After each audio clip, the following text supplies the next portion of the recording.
The stars seemed to ripple like water as the massive ship tore through space itself. A flash of purple light burst across the darkness, and the Dominion battlecruiser emerged from hyperspace. The ship was huge, 5 kilometers long, covered in black armor that seemed to absorb light. Weapons ports lined its hull like the teeth of some ancient predator. Captain Jake Miller stood on the bridge of the human defense vessel Phoenix, his hands gripping the command rail. Through the main view screen, he watched the alien ship approach Earth's outer colony on Titan. His crew worked quietly at their stations, but Jake could feel their tension filling the room like electricity before a storm. "Captain, they're scanning us," reported Lieutenant Alex Turner from the weapons station. The young officer's voice remained steady, but Jake noticed his fingers hovering over the defensive controls. "Let them look," Jake replied. "Send the standard first contact protocols to Ambassador Grant's team." The Phoenix was small compared to the alien monster, only 800 meters long, but Jake knew size didn't always matter in space combat. Human ships were built for speed and tactics, not intimidation. On the colony below, 3 million humans went about their daily lives. Miners, scientists, families with children, all unaware that their fate hung in the balance above them. Jake had sworn an oath to protect them, and he would keep that promise. The communication screen flickered to life. Ambassador Lisa Grant appeared, sitting in the colony's diplomatic center. Her gray hair was pulled back in a neat bun, and her blue eyes showed both wisdom and worry. "Captain Miller, we're ready to attempt contact," she said. "The linguistics team has prepared a basic mathematical sequence to establish communication." Jake nodded.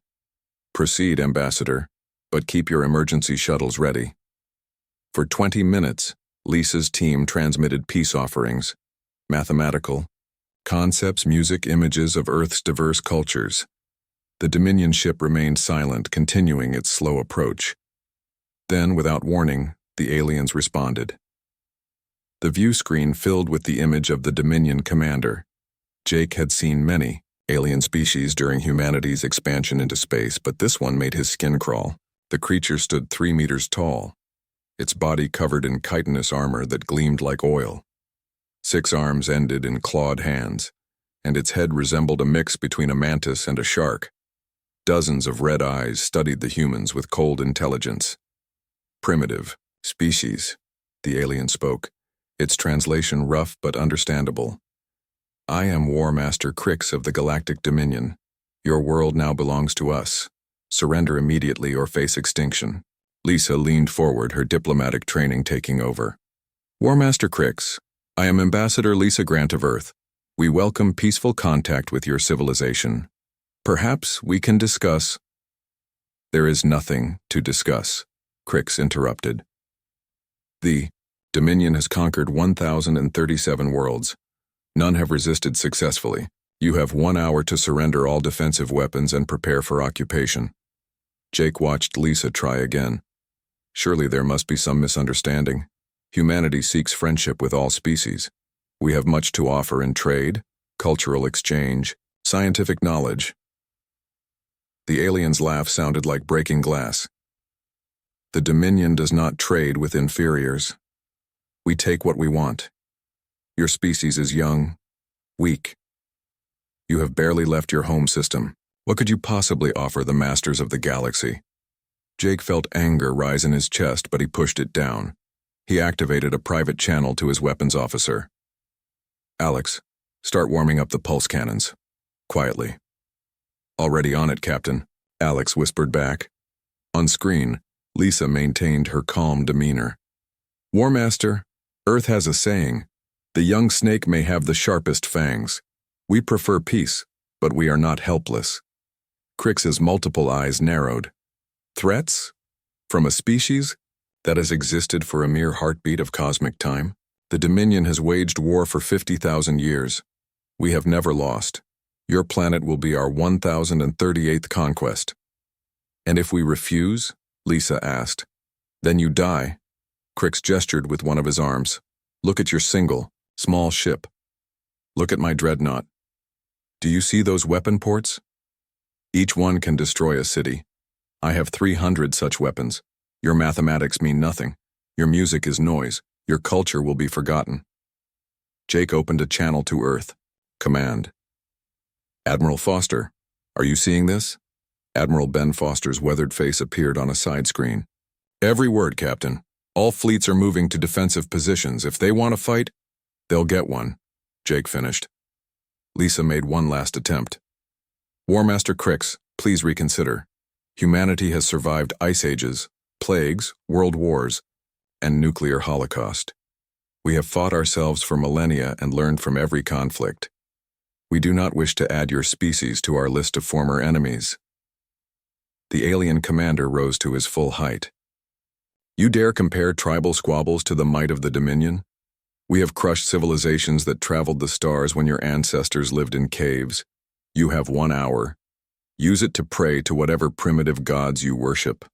The screen went black. Jake turned to his crew. Battle stations. I want all weapons hot and shields at maximum. He activated the ship-wide communication. All hands, this is the captain. The Galactic Dominion has chosen war. They think we're weak because we're young. They think we're helpless because we prefer peace. They're about to learn why humans are still here after thousands of years of trying to kill each other. Through the view screen, the Dominion ship moved closer, its weapons beginning to glow with deadly energy. Jake smiled grimly. The aliens had conquered 1,000 worlds, but they had never fought humans. They had never faced a species that turned warfare into science, that studied combat like others studied art. The countdown began. 59 minutes until humanity's greatest test. Jake Miller stood ready, knowing that everything was about to change. The Dominion thought they were predators, arriving at a farm. They didn't realize they had just entered a den of wolves. The stars watched silently as two civilizations prepared for a collision that would echo across the galaxy. The Dominion had their empire, their technology, their arrogance. But humans had something else. They had survived themselves. The human shuttle looked like a speck of dust next to the massive Dominion battlecruiser. Inside the small craft, veteran diplomat Carl Johnson adjusted his gray suit and checked his datapad one last time. His weathered hands were steady despite the danger. At 62 years old, Carl had negotiated with pirates, settled colony disputes, and even talked down terrorist groups. But this was different. Sir, we're receiving docking permission, the pilot announced, her voice tight with fear. Carl nodded. Take us in, Lieutenant. Nice and slow. The shuttle entered the alien ship's hangar bay, passing through an energy field that felt like swimming through honey. The bay was enormous, large enough to hold 12 human vessels. Strange symbols covered the walls, glowing with purple light. The air smelled like ozone and something else, something that made Carl's nose burn. 6 Dominion warriors waited for him, each holding weapons that looked like twisted metal spears. They were even more intimidating up close. Their chitin armor clicked and shifted as they moved, and their red eyes tracked Carl's every movement like predators watching prey. Follow, one guard commanded, its translated voice harsh and mechanical. Carl walked through corridors that seemed designed to intimidate. The ceiling soared 20 meters high, and strange trophies lined the walls. Pieces of ships, alien weapons, and things Carl didn't want to identify. Everything sent the same message. The Dominion were conquerors. They entered a vast chamber where the Dominion's War Council waited. 12 aliens sat around a crystalline table that projected star maps. War Master Crix dominated the room, his 6 arms moving independently as he studied holographic battle plans. The human insect approaches, Crix announced without looking. Up, speak quickly, your hour grows short. Carl straightened his shoulders. I am Ambassador Carl Johnson representing United Earth. I carry our official response to your demands. Surrender documents? Asked another alien, its rank insignia marking it as a fleet commander. No. Carl's single word hung in the air like a challenge. The room fell silent. Slowly, Crix turned to face him, all 6 arms stopping their movement. No? The War Master's voice dripped with disbelief. You dare refuse the Dominion? Carl pulled out his datapad, Before you attack, you should understand what you're facing. Humanity offers you one chance to leave peacefully. This is not a threat, it's a mercy. The War Council erupted in harsh laughter. The sound was like metal scraping against stone. Mercy? From prey? A general slammed one of its arms on the table. We have conquered civilizations that built stargates when your species lived in trees. We have weapons that can crack planets. What mercy can insects offer? Carl waited for the laughter to die. Then he activated his datapad, and holographic images filled the space above the crystal table. This is Earth, year 1914, Carl began. Our first world war, 16 million dead. We had no space travel, no energy weapons, just chemistry, metal, and the will to kill each other. The images shifted. Trenches filled with bodies, clouds of poison gas, cities in ruins. Year 1939. Second World War. 70 million dead. We invented machines specifically to kill more, efficiently. We turned genocide into an industrial process. The aliens' laughter had stopped. Some leaned forward, studying the images. Year 1945. We split the atom and burned 2 cities in seconds. Not to conquer, but to end a war by showing we could destroy everything. More images flowed past. Nuclear, explosions, biological weapon tests, chemical warfare, cyber attacks that collapsed entire economies. You see conquest as glory, Carl continued. We see war as hell. You fought to expand. We fought to survive. You've conquered species who never knew true warfare. We've spent 10,000 years perfecting the art of killing each other. Crix's red eyes narrowed. You show us primitive violence and expect fear? We have antimatter weapons.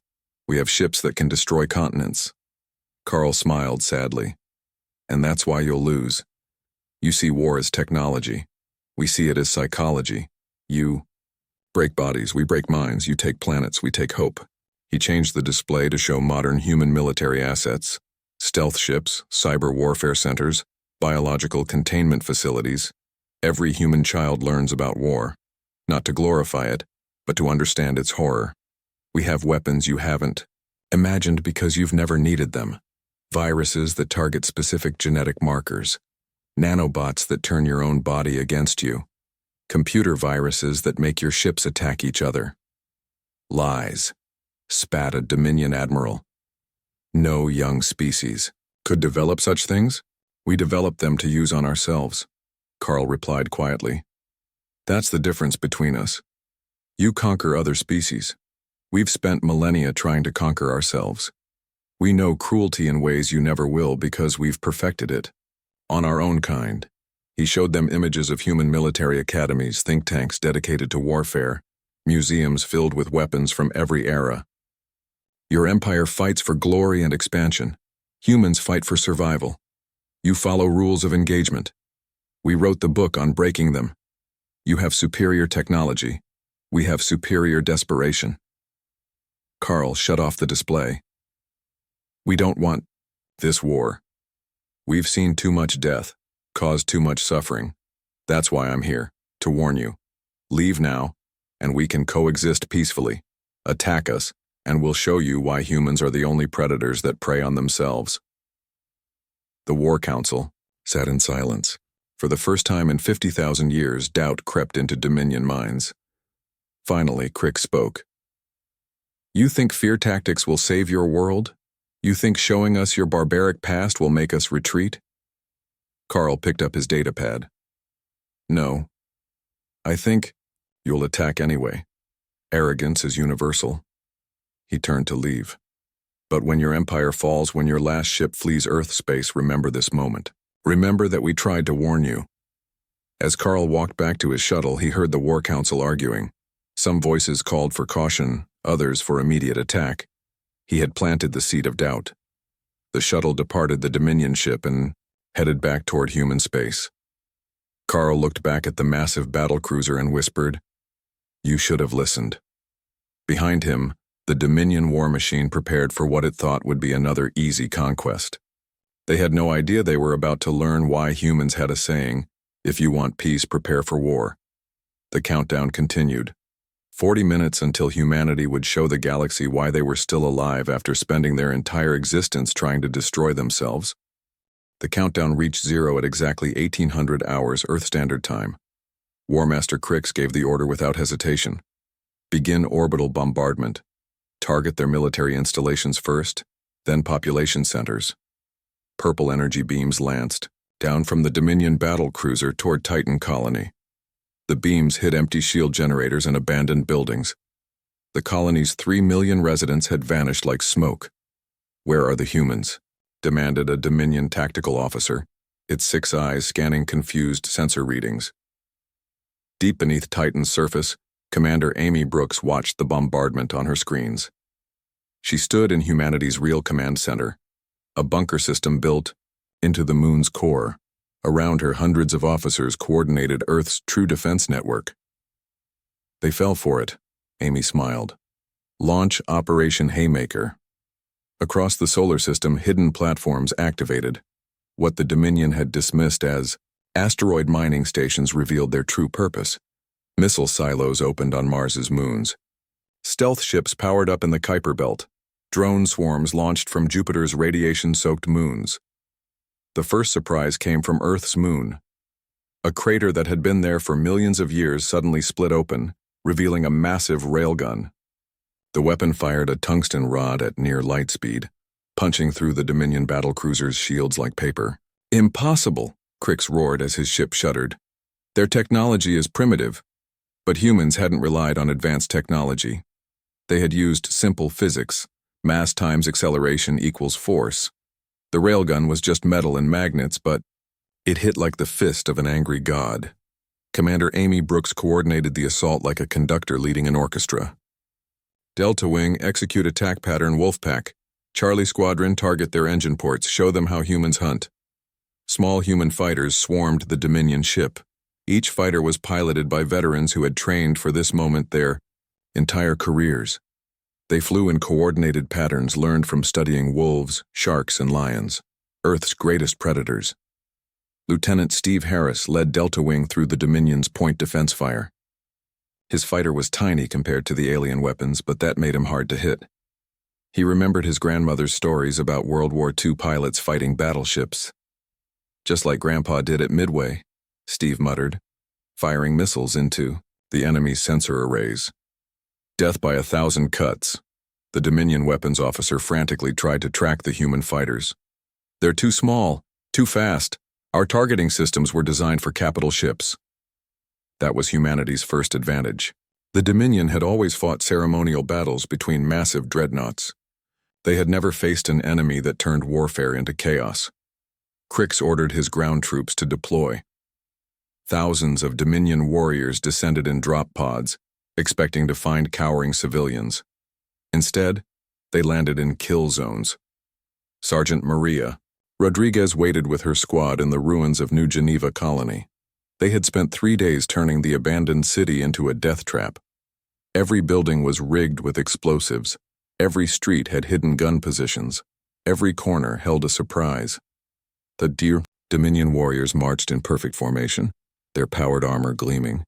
They were 8 feet tall, heavily armed, and absolutely confident. Maria triggered the first mine. The explosion scattered Dominion troops like leaves. Before they could regroup, human snipers opened fire from concealed positions. The aliens' shields were strong, but humans aimed for joints, eye slots, breathing vents, weak points they had identified from studying Carl Johnson's diplomatic footage. "They fight without honor," a Dominion ground commander broadcast. "They hide like cowards," Maria laughed coldly. "Honor? This is war, pendejo." She detonated another building, crushing a Dominion squad. The aliens tried to adapt. They spread out, used cover, called for reinforcements. But humans had been perfecting guerrilla warfare since ancient times. Every Dominion adaptation met a human counter-adaptation. In space, the battle turned brutal. The Dominion battlecruiser's main guns could vaporize human ships with single shots. But humans didn't give them clean targets. They used Earth's gravity well, hid behind space stations, flew through debris fields. Captain Jake Miller brought the Phoenix in for another attack run. His ship had taken damage, shields gone, armor scorched, crew casualties mounting. But they kept fighting. "Captain, I'm reading a massive energy buildup in their forward weapons array," Alex Turner reported. Jake saw it too. The Dominion were preparing to fire their planet-killer weapon at Earth itself. Billions would die. "All ships converge on my position," Jake ordered. "We're going inside their shields." It was insane. Flying close to a ship that size meant certain death. But humans had always been a little insane when protecting their home. 12 human ships followed the Phoenix into the battlecruiser's shield. Bubble. At point-blank range, they unleashed everything. Nuclear missiles, kinetic rounds, plasma torpedoes. The barrage tore into the Dominion ship's hull. The aliens' return fire destroyed 8 human ships instantly. The Phoenix took a direct hit that vented half its decks to space. But Jake kept flying, kept shooting. "For Earth," he shouted as the Phoenix rammed into the Dominion's weapon array. The explosion rippled across the battlecruiser. Secondary detonations chained through its power systems. The planet-killer weapon overloaded and detonated, tearing a massive hole in the ship's superstructure. On the ground, Dominion forces received the unthinkable order: retreat to evacuation points. But humans didn't let them retreat peacefully. Sergeant Rodriguez's squad harassed the withdrawing aliens at every step. Other human units appeared from underground tunnels, abandoned buildings, even sewage systems. "They're everywhere," a Dominion warrior screamed before a plasma bolt silenced it forever. By hour 6 of the battle, the Dominion had lost 40% of their ground forces, and their battlecruiser was crippled. They had expected quick victory against a primitive species. Instead, they faced an enemy that fought like demons. War Master Crick stood on his damaged bridge, watching tactical displays show disaster after disaster. His mighty ship limped away from Earth while human fighters continued their relentless attacks. "How?" he whispered. "They are young. They are weak. They have inferior technology." His science officer had an answer. "They don't fight like prey, War Master. They fight like predators, like cornered predators protecting their young." The Dominion battlecruiser jumped to hyperspace, fleeing the battle. Behind them, human ships didn't celebrate.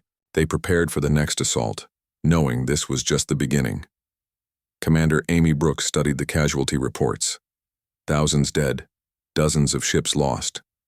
But humanity had won its first battle against the Galactic Dominion. "Send a message to all Earth forces," she ordered.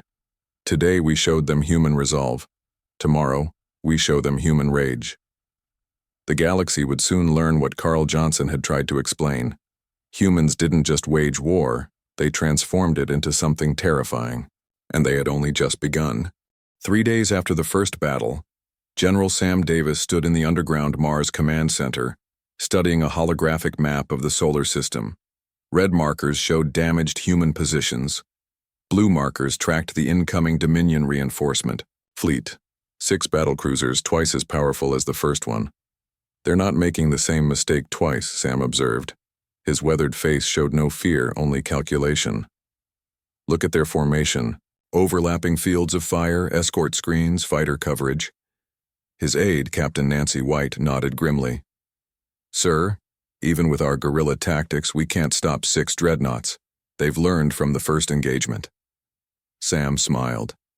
"Good. That means they're thinking like soldiers now, not conquerors. And when you think like a soldier, you become predictable." Deep in a hidden laboratory on Earth's moon, Dr. Helen Parker and her team worked frantically. Banks of quantum computers hummed with calculations. Screens displayed complex molecular structures and weapon schematics. "Initiating final test sequence for Project Prometheus," Helen announced. Her hands danced across holographic controls with practiced precision. Her assistant, Dr. James Kim, watched nervously. "Helen, if this works, it changes everything. Not just this war, all warfare." Helen's eyes remained fixed on her screens. "The Dominion gave us no choice. They wanted to see human innovation. They're about to get it." In a sealed chamber, millions of nanobots swarmed over a captured Dominion weapon. The microscopic machines analyzed its structure, decoded its programming, and began to replicate its technology, but with human improvements. Integration successful, the computer announced. Prometheus swarm ready for deployment. Meanwhile, the Dominion fleet approached Earth space with overwhelming force. War Master Crix had been demoted after his defeat, replaced by Supreme Commander Zeth, a veteran of 100 conquests. The humans caught us by surprise, Zeth addressed his warriors. But surprise only works once. We will glass their world from maximum range. No heroics, no close combat. Pure annihilation. The Dominion fleet took positions beyond the orbit of Mars, forming a perfect siege formation. Their weapons began charging for synchronized planetary bombardment, but humans had spent the 3 days preparing something unprecedented. General Sam Davis gave the order, execute Operation Trojan Horse. Suddenly, civilian cargo ships throughout the solar system revealed hidden weapon pods. Mining vessels jettisoned fake ore containers exposing military-grade sensors. Even tourist shuttles dropped their disguises, becoming missile platforms. Impossible! Commander Zeth watched his tactical display fill with new threats. There are weapons everywhere. Every human vessel is armed. Sam Davis opened a communication channel to the Dominion fleet. You expected military ships? This is Earth. Every human is a potential soldier. Every tool is a potential weapon. Welcome to total war. The human civilian fleet didn't attack directly. Instead, they released clouds of sensor drones, communication jammers, and electronic warfare packages. The space around Earth became a storm of conflicting signals and false targets. In the chaos, Dr. Helen Parker's team launched Project Prometheus. A single stealth missile, too small for Dominion sensors to detect, reached the enemy fleet. It didn't explode. Instead, it released a cloud of nanobots that spread like an invisible plague. The nanobots were programmed with one purpose: infiltrate Dominion technology and turn it against its creators. They slipped through shield frequencies, burrowed into hull plating, and infected computer systems. The first sign of trouble came when a Dominion frigate suddenly fired on its sister ship. Friendly fire, cease firing, Zeth commanded. But the infected frigate didn't stop. Its weapons turned on the flagship itself, forcing Zeth's dreadnought to destroy its own escort. System malfunction in Sector 7, reported a Dominion technician. Sector 12 reporting navigation failures, another called out. Weapons control not responding in Sector 3. Helen watched from her lab as the Prometheus swarm spread through the Dominion fleet. It's working. Their own technology is becoming our weapon. The nanobots were brilliant in their simplicity. They didn't destroy, they corrupted.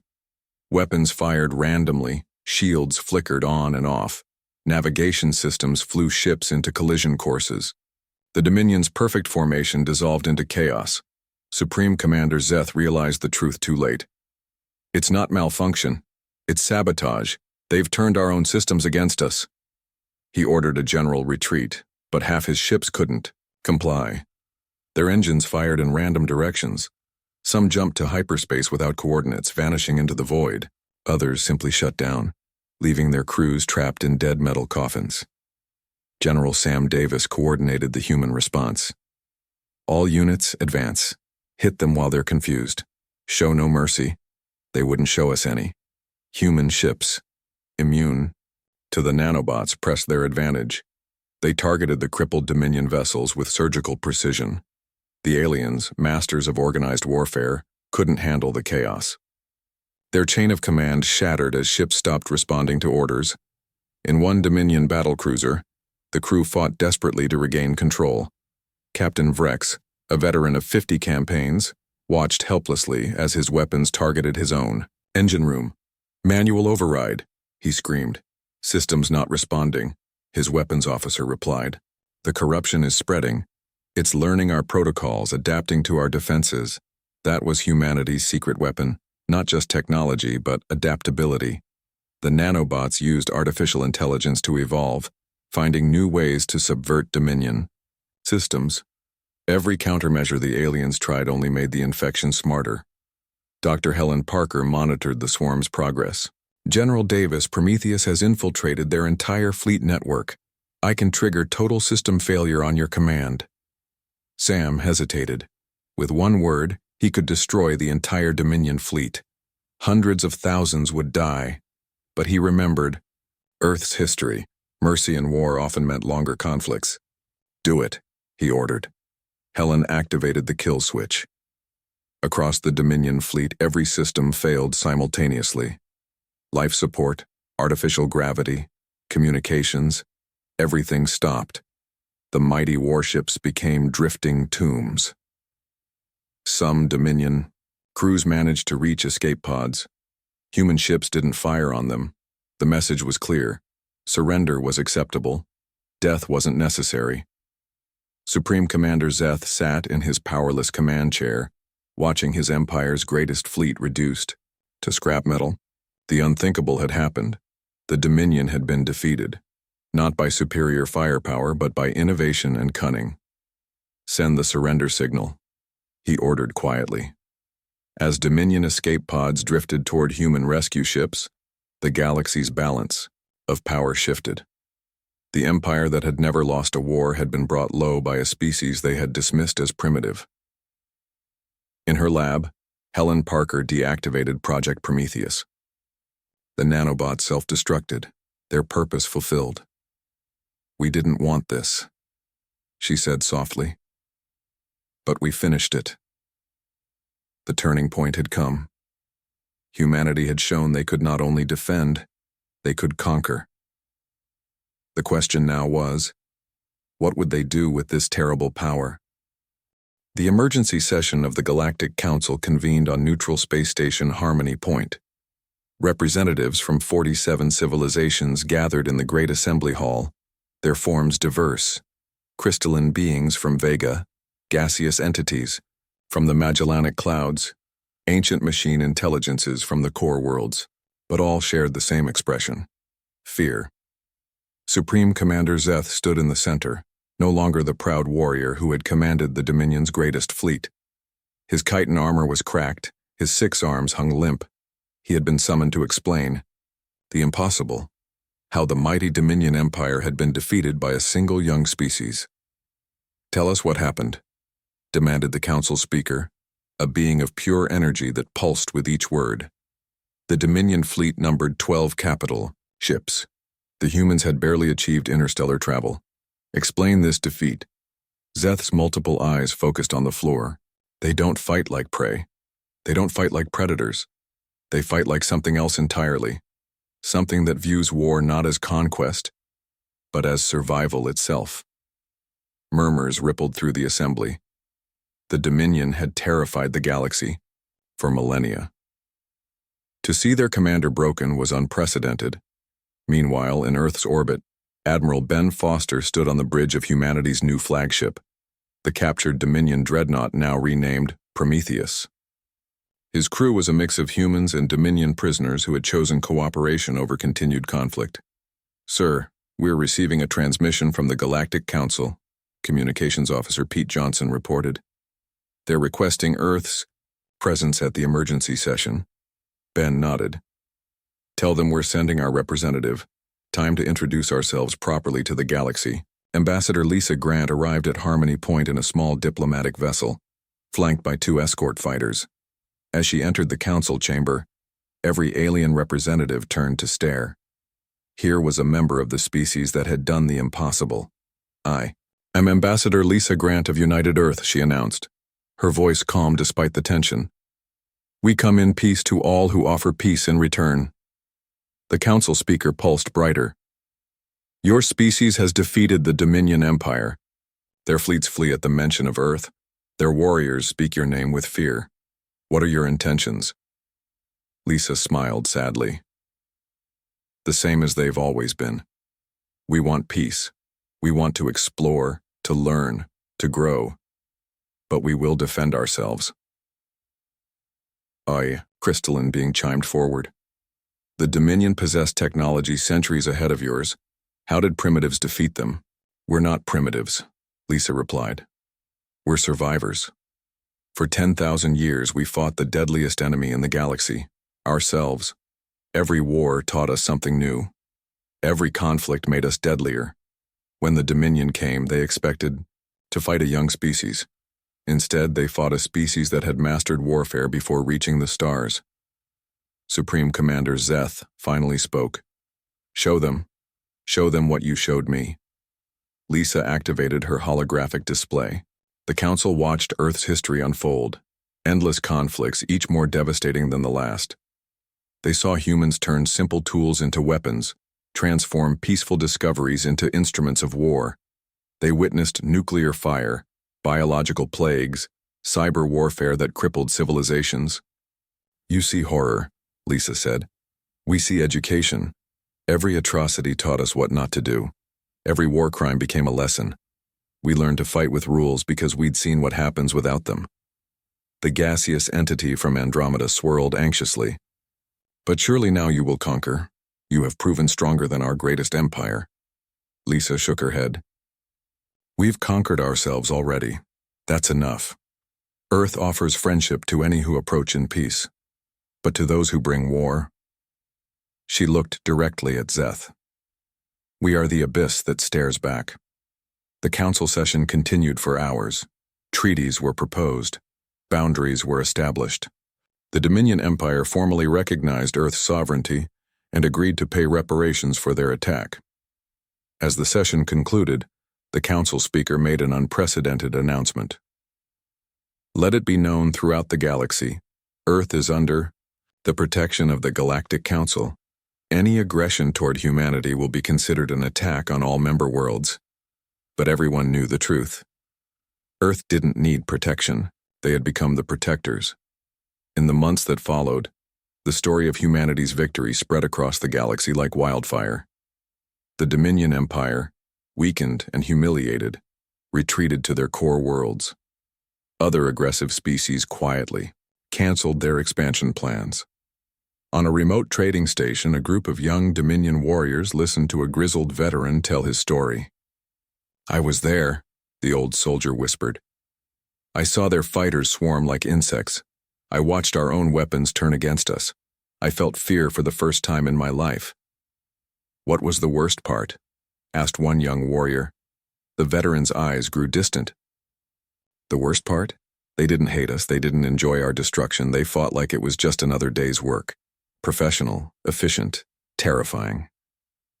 "So what do we do if we encounter humans?" The veteran's answer was immediate. "Run." This became the unofficial policy throughout the galaxy. When human exploration vessels appeared in a system, other ships gave them wide berth. When human colonies were established, neighboring worlds sent gifts and offers of friendship. No one wanted to test Earth's resolve. Ambassador Carl Johnson, now retired, sat in his garden on Earth watching the sunset. His granddaughter played nearby, chasing butterflies without a care in the world. "Grandpa," she called out, "my teacher says you stopped a war. Is that true?" Carl smiled. "No, sweetheart. I just tried to prevent one. Sometimes the best victory is the battle you don't have to fight." The galaxy had learned what Carl had tried to teach. Humans preferred peace but excelled at war. They had spent millennia perfecting the art of destruction, only to realize that true strength lay in choosing not to use it. Years later, when alien children asked their parents about humans, they heard the same story. A young species that fought the Dominion Empire and won. A people who turned warfare into science.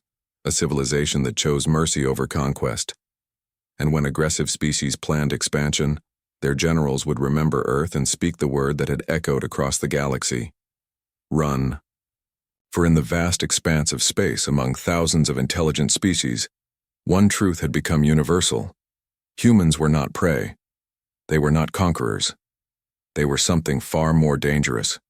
They were survivors who had looked into the abyss of war and made it blink first. The galaxy was at peace, protected not by the strongest empire but by the species that understood war well enough to prevent it. Earth stood as a warning and a promise, friendship to those who came in peace, destruction to those who brought war. And across the stars, one word defined humanity's place in the galactic community: respect.